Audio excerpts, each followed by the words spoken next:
All right. Now, thank you for joining us, Owen. We're going to turn to Washington, D.C., where we have Matthew Brodsky. He's a senior fellow at the Gold Institute for International Strategy, and he's here to discuss the U.S. perspective.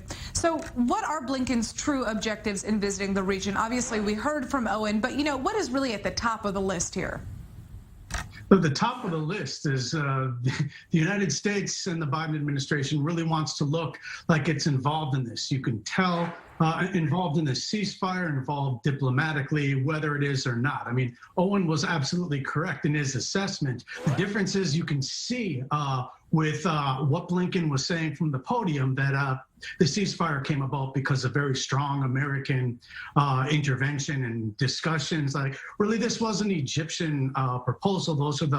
That's the country that should be thanked, to the extent one should be thanked for this. But it's really a matter of the United States wanting to show its involvement in a region and in a part of a region that it really didn't want to have much to do with right now. The foremost goal for the administration is getting back in the nuclear accord. That's the big difference and the big deal. That was one of the top 3 items that Netanyahu spoke about today.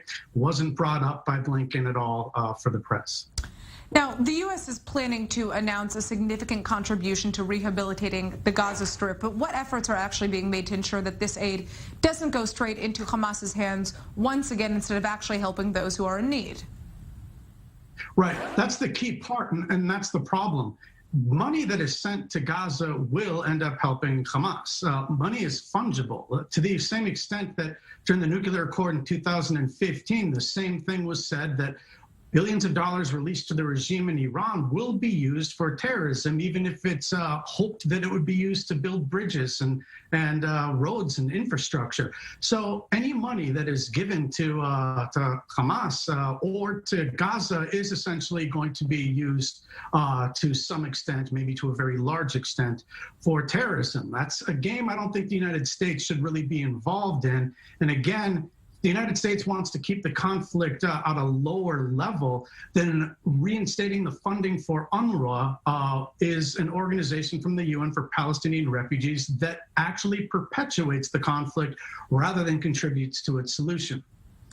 Now, why is the Biden administration, we just have to talk about Iran here, so enthused about potentially going back into the JCPOA? I mean, this is a deal that essentially ensures that Iran is going to be able to develop its weapons and nuclear arsenal. And we all know who is going to be the first victim here. That is, the U.S.'s ally, Israel. Right. I mean, Netanyahu was extremely strong. He's been that way for about a decade when it comes to making speeches and laying out the case. He was better at doing that in 2015 in front of Congress here in the United States in Washington. He's still better about doing it now. The problem is the United States under the Biden administration really has a strategic reorientation plan, a realignment plan toward Iran.